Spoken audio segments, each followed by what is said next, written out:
Bueno, hola a todos y todas. Hoy vamos a empezar a andar, o a desandar, mejor dicho, ese camino que hemos recorrido en las últimas etapas del héroe, esa ascensión, y vamos a centrarnos sobre todo en el problema concreto de lo que Campbell sitúa en su Forja del Héroe, en su Héroe de las Mil Caras, bajo la palabra apoteosis, que es, como se supone, el gran punto de llegada del héroe. En principio esto debería ser así, luego vamos a ver que no, que hay mucha tela para cortar, pero ahora mismo nos vamos a centrar en esa especie como de punto de llegada, ya digo, al que el héroe, de alguna manera, desemboca, o en el que el héroe o la heroína desemboca, en el momento en el que ha atravesado esos grandes umbrales que ya citábamos en los vídeos anteriores. Simplemente por colocar algunas piezas en su sitio, porque creo que va a ser importante de cara a entender lo que hoy quiero desplegar, recordar rápidamente que la llamada del héroe, el trayecto heroico, parte, en primer lugar, recordemos, de una llamada a la aventura y una posterior negación que está vinculada con los ideales, es decir, está vinculada con eso que la sociedad, de alguna manera, la familia, las expectativas de los amigos, de los estamentos sociales, ha depositado sobre mí, que de pronto se me hace invivible. Atravieso un proceso de muerte simbólica, y ese proceso de muerte simbólica nos lleva, como vimos en el último vídeo, a hacer una recolocación casi psicoanalítica, y hoy hablaremos mucho de esto,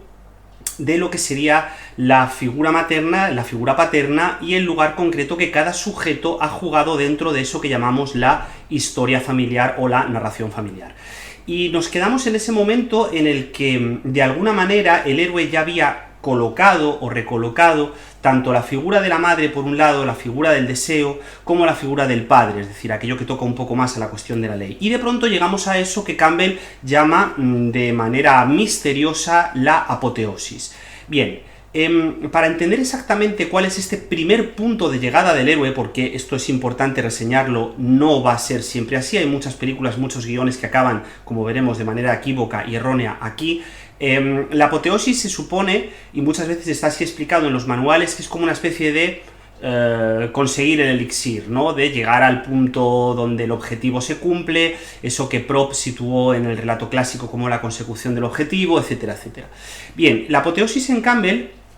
es un concepto bastante más complejo que solamente se entiende al trasluz de su propia búsqueda en los años 50, y que está muy vinculado a otras piezas, otros textos, de los cuales hoy también vamos a tener que citar para entender esto correctamente. En primer lugar, hay que entender que la apoteosis en Campbell, el punto de llegada del héroe, está situado en una especie como de encrucijada. Son dos grandes hitos que se cruzan, que se entrecruzan, y que tienen que ver con una idea fundamental para el pensador, que se relaciona con eso que él llama la fusión de los opuestos, o el encuentro de los opuestos. Y de hecho, concretamente, Campbell señala que hay dos grandes pares de opuestos con los que el héroe de pronto se topa en el momento de la apoteosis y consigue fusionar, que serían, por un lado, lo que toca a la eternidad frente al tiempo, y por otro lado, lo que toca a lo masculino frente a lo femenino. Y vamos a ver cómo estos dos grandes triunfos del héroe en realidad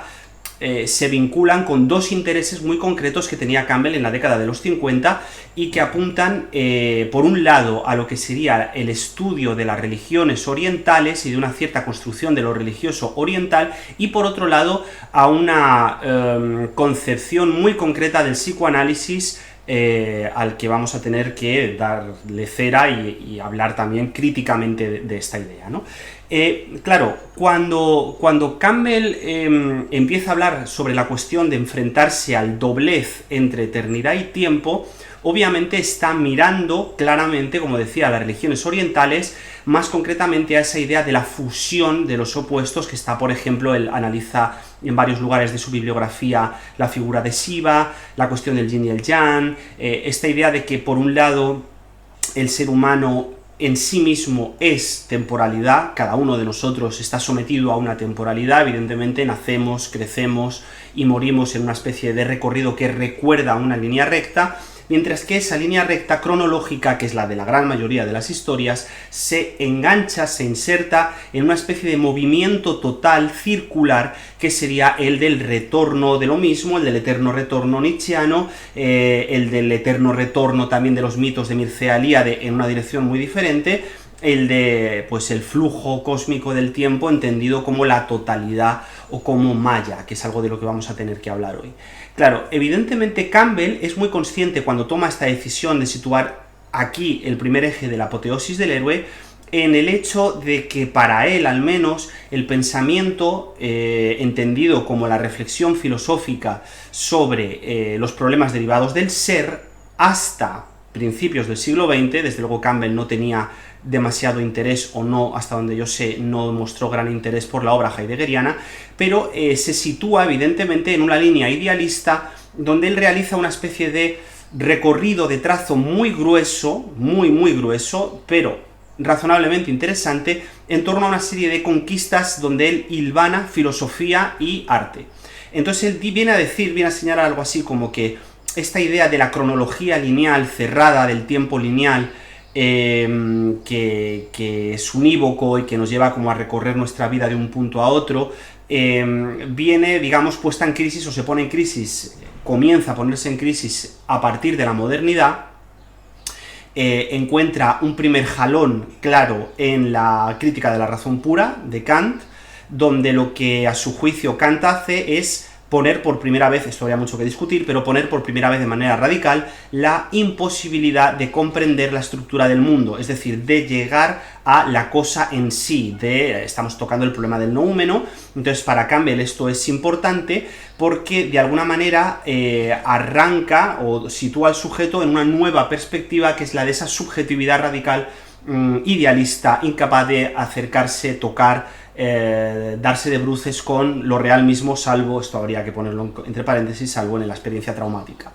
Esto está muy bien. Campbell realiza un siguiente salto y dice que la traducción en términos mitopoyéticos de esta idea kantiana cae en Schopenhauer. Para él Schopenhauer es el continuador lógico de la reflexión kantiana. Evidentemente estamos hablando de, ahora sí, el velo de Maya, estamos hablando de la apariencia de subjetividad de cada uno de nosotros, de la negación de ver la totalidad del mundo, la imposibilidad o la dificultad, mejor dicho, de acceder a esa totalidad que está en Campbell en Tú eres eso, por ejemplo, o está en otros tratados. Y finalmente de Schopenhauer evidentemente aparecerá el arte, será Wagner el que heredará de alguna manera esta idea para revitalizarla, para hacerla surgir en la tetralogía de los Nibelungos. Es curioso que Campbell hable razonablemente poco del Tristán y Isolda de wagneriano, quizá en el cuarto volumen de la tetralogía de las Máscaras de Dios, pero a mi juicio es un texto menor comparado con otros estudios de la obra wagneriana. Y luego, evidentemente, después de Wagner está Nietzsche, y ya cierra un poco con Nietzsche como esa especie de punto de llegada donde el baile zaratustriano, ¿no?, marca esta nueva concepción de lo temporal, etcétera, etcétera. Este recorrido, que ya digo que está trazado de manera muy gruesa, está en muchos estudios de los años 50 de Campbell. Hace poco se ha editado, y me gustaría en algún momento hablar de este libro, del éxtasis del ser, donde localiza algunos de los ensayos en torno a las artes visuales y a la danza, y plantea un poco esta idea. Son textos que están escritos en paralelo o poco después de la redacción del Héroe de las Mil Caras, y aquí está, digamos, haciendo un esfuerzo por introducir esta especie como de retorno de la filosofía occidental a este movimiento que él realiza en las páginas 104 y 105, concretamente del primer capítulo de la segunda parte, que se llama Mitología y forma en las artes escénicas y visuales. Esto es la apoteosis del héroe, el primer eje de la apoteosis del héroe, es decir, el tomar contacto con esta idea de que la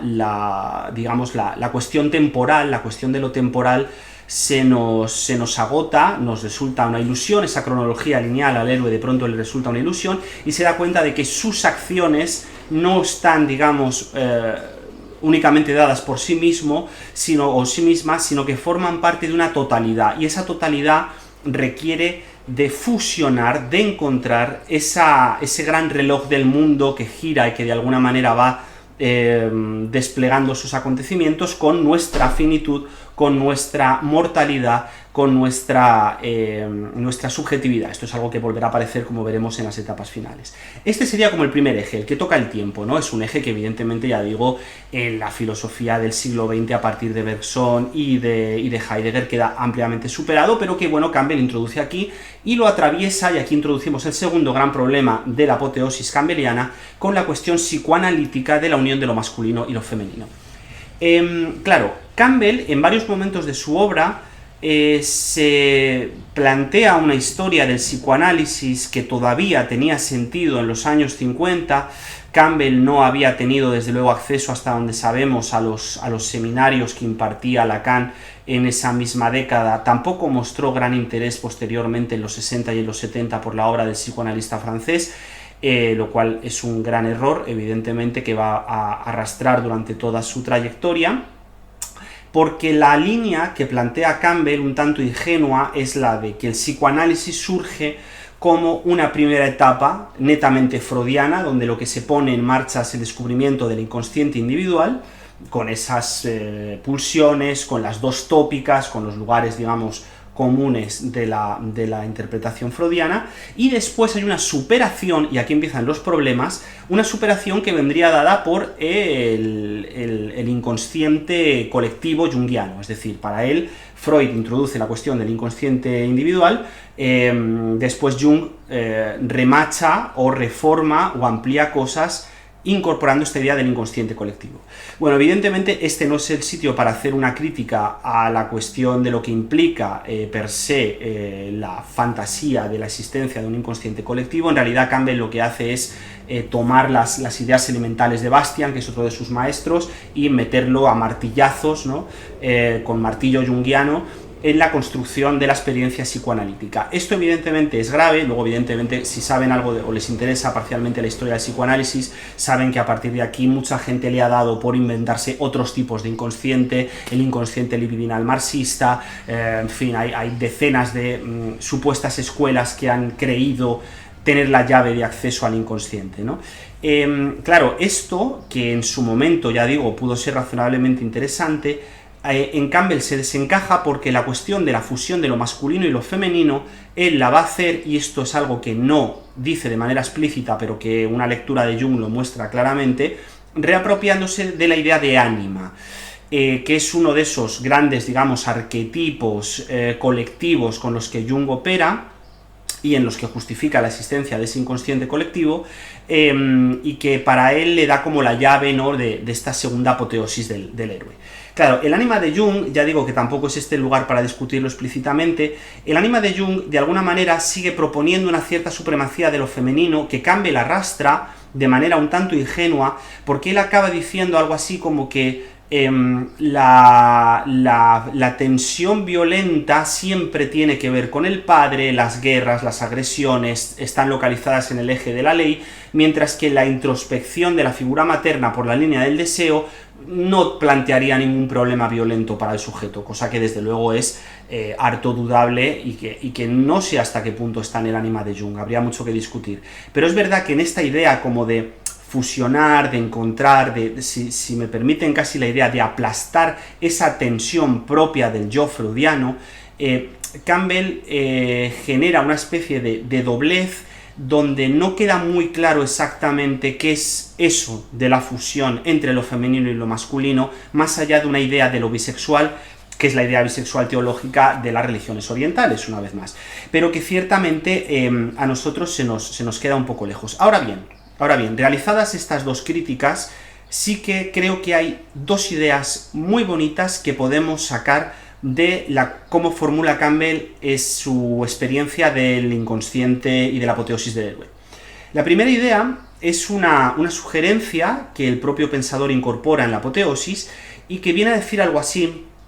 como que en la gestión de los ideales, las partes positivas que hemos heredado tanto de la figura paterna como materna, se quedan dentro de nosotros, las guardamos para nosotros, forman parte de nuestra herencia más o menos integrada, ¿no?, siguiendo la célebre expresión de Eco, mientras que por otro lado, la pulsión violenta, lo que tiene que ver con las esquirlas violentas de la vivencia, sobre todo paterna, aunque aquí Campbell se contradice y también incorpora brevemente la idea de que hay una cierta violencia vinculada con la madre, eso es lo que lanzamos afuera, es decir, que lo que nos machaca, lo que emerge como síntoma, lo que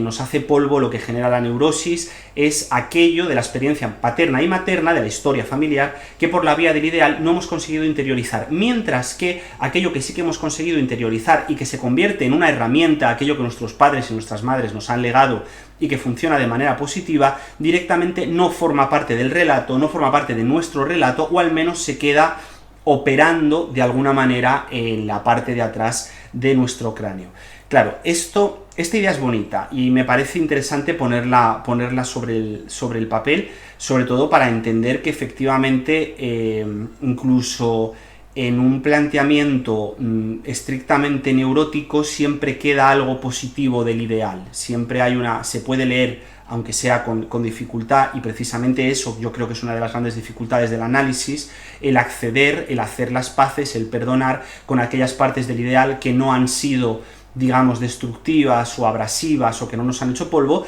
sino que de alguna manera nos han conformado de una manera razonablemente positiva. Esto por un lado. Por otro lado, Campbell organiza de manera muy lúcida, yo creo, algo del saber de la experiencia psicoanalítica general, y que yo creo que esto se puede aplicar con facilidad y sin demasiada fricción tanto a la experiencia netamente freudiana como a la lacaniana. No sé si la junguiana, porque no tengo referencias, pero desde luego si alguien de ustedes las tiene, o una vivencia que se vincule con esta idea del psicoanálisis que enseguida les voy a plantear, creo que podría ser muy interesante ponerla también sobre el tablero. Voy a leer literalmente una cita hermosísima de la página 211 del Héroe de las Mil Caras, edición de Atalanta, como siempre, donde dice lo siguiente: el psicoanálisis es una técnica de curación para los individuos que sufren en exceso por culpa, atención a esto, de los deseos inconscientes mal encaminados y de las hostilidades que urden en su fuero interno redes íntimas de terrores irreales y atracciones ambivalentes. Y sigue diciendo Campbell: el paciente al que se le libera de todo ello descubre que puede participar de forma relativamente satisfactoria, y esto me interesa mucho, y con más realismo, de los miedos, hostilidades, prácticas eróticas y religiosas, empresas comerciales, guerras, pasatiempos y tareas domésticas que le ofrece, atención, su cultura en concreto. Claro, esta cita es extraordinariamente sustanciosa por lo que toca a lo que se puede esperar de esa conexión, de esa unión que Campbell plantea en todo momento entre la experiencia psicoanalítica concreta y la forja del héroe. Vamos a ir despacio. Claro, en primer lugar, Campbell, que no es ingenuo, sabe que a la experiencia psicoanalítica, igual que a los umbrales del héroe, se llega con un sufrimiento en exceso. Es decir, nadie accede al saber propio de la experiencia del psicoanálisis, ni se convierte en un héroe, sino parte de un cierto sufrimiento. Un sufrimiento muy concreto que tiene que ver, como ya apunté en algún vídeo anterior, pero ahora lo repito, con la incapacidad de estar en el mundo. Y estar en el mundo en dos dimensiones, en lo que toca a su vida social, cotidiana, a la relación con los demás, al amor, por supuesto, y en lo que toca a esa especie de, y creo que es fantástica la expresión, las redes de terrores irreales, es decir, aquello que nosotros hemos construido dentro de nuestra más radical subjetividad y que sin saberlo opera haciéndonos polvo, ¿no? Generando este sufrimiento en exceso. Claro, aquí Campbell utiliza el verbo liberar, ¿no? Habla de un paciente al que se libera. No creo realmente que, al menos en la experiencia psicoanalítica, y tampoco, desde luego, en la heroica, como veremos en el próximo vídeo, se puede hablar de una liberación entendida como una superación sin dramas, ¿no? Una superación sin esquirlas, una superación sin cicatrices, todo lo contrario. Precisamente de lo que se trata es de operar con aquello que duele. Hay un momento extraordinariamente lúcido en la fabulosa serie de Carlo Padial, en Doctor Portuondo, donde en el último episodio, que a mí me parece una auténtica preciosidad, precisamente lo que queda claro en estos flujos transferenciales en el encuentro entre analista y analizado es la imposibilidad de quedar liberado, sanado, mágicamente tocado, que es la gran promesa de muchas de las terapias de hoy en día, ¿no? La idea de que uno va de alguna manera a quedar, mediante una serie de pasos más o menos marcados, va a quedar sanado de aquello que le duele. Eso es algo que el psicoanálisis, desde luego, creo que nunca ofrece, sino que más bien lo que ofrece es un saber que permita ese movimiento, del cual vamos a hablar en el próximo vídeo, ese devenir que es clave en la forja del héroe. Realmente es y lo veremos, es el gran triunfo del héroe, ¿no? Y aquí lo que Campbell plantea, pues eso, es una cierta liberación. Ya digo, el verbo a mí no me gusta, pero lo que sí que me gusta es cuando afirma que al final el héroe, es decir, el que se somete al análisis, el que se somete al saber que surge del análisis, puede participar de forma relativamente satisfactoria y con más realismo de toda esa cosa que él, digamos, pone en marcha, ¿no? De los miedos, de los ritos, de las experiencias sexuales. Pero esto me encanta, termina diciendo que le ofrece su cultura. Claro, Campbell de nuevo aquí se contradice en varias cosas. Lo primero, porque evidentemente si hablamos de un inconsciente colectivo y se supone que universal y atemporal y que cristaliza en los mitos, no queda muy claro cómo ese inconsciente colectivo universal puede descender hacia lo más concreto de la cultura de cada uno de los sujetos. Esto luego veremos que lo enmienda al final del Héroe de las Mil Caras, pero aquí hay una especie ya como de primera contradicción, ¿no? Y luego, por otro lado, claro, está esta cuestión de que el mito, entendido como lo entendía Campbell, que es como esa especie de gran solución universal, como ya dije en los primeros vídeos, algo ingenua, donde las sociedades acuden a reutilizar sus acervos para sanarse y para ser positivas y tal y cual, como al final el propio Campbell acaba señalando que efectivamente las sociedades van a seguir presas de miedos, de irracionalidades y de heridas. Es decir, yo creo, esto es una idea que he desplegado o he sugerido en los vídeos anteriores, creo que Campbell era un señor con una auténtica ansia de creencia, tanto en el mito como en los poderes curativos del mito, pero que era lo suficientemente lúcido como para entender por dónde se resquebrajaba la realidad. Entonces, dicho lo cual, y ya empezando a cerrar un poco la cuestión, vemos cómo el héroe, de alguna manera, o la heroína, emerge con esos dos entrecruzamientos del tiempo y de lo masculino-femenino, de la herencia paterna y materna, surge de pronto hacia esa especie como de epifanía del yo, epifanía total, donde ya no solamente habla de lo que es, sino de lo que es en el mundo de los demás, ¿no? Y surge, y aquí entra un poco la siguiente etapa después de la epifanía, que es muy interesante, con un don. Ahora bien, este don del que surge el héroe o la heroína campbelliana no es nunca un saber que permite dominar la realidad. Es decir, esta idea de que el héroe, en las películas de superhéroes ya hemos hablado, cuando accede a la epifanía, de pronto descubre cómo utilizar los mecanismos de la realidad para mover cosas, viajar al pasado, al futuro, luchar contra los malos, etcétera, etcétera. Esto, en términos campbellianos, es exactamente lo contrario. Es decir, el héroe, con lo que sale de esa parte de la apoteosis, una vez que ha atravesado estos umbrales, que todavía les quedan, como veremos en el próximo vídeo, una vez que ha atravesado esos umbrales, el héroe lo que se da cuenta es de su finitud, es de su pequeñez, es de su falta de recursos concretos para dominar el mundo. Aquí Campbell es radical, ¿no? Y utiliza dos figuras que a mí me gustan mucho. Una es la de salir del cuerpo entendido como esa especie de prisión casi teológica. Aquí estamos desde luego en un planteamiento teológico, pero que en Campbell da como una especie de giro precioso que es ético. Es decir, de pronto el héroe es el que siente compasión,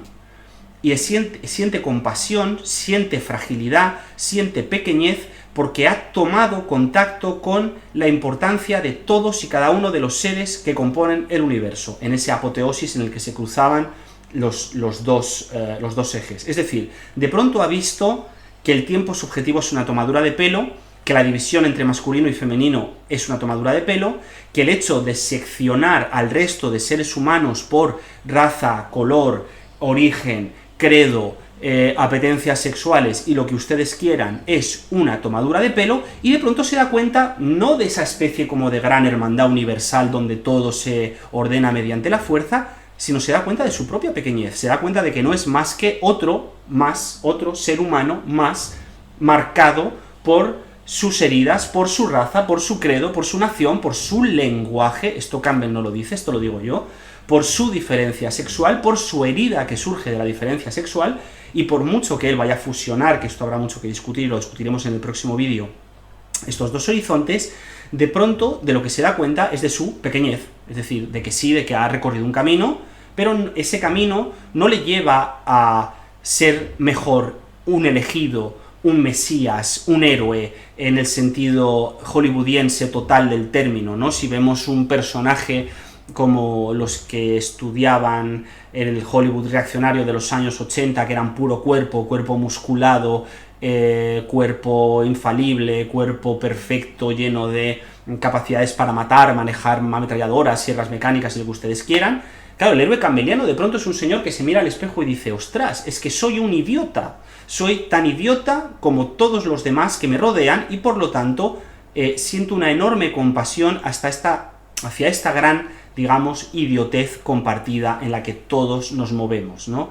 Y volvemos de nuevo a la lógica bermaniana, hablaba de Fanny Alexander y volveré a hablar de Fanny Alexander. De pronto, yendo al último Berman, se da cuenta de que efectivamente, como ocurría En presencia del payaso, y citando a Macbeth, no somos más que eso, más que seres que están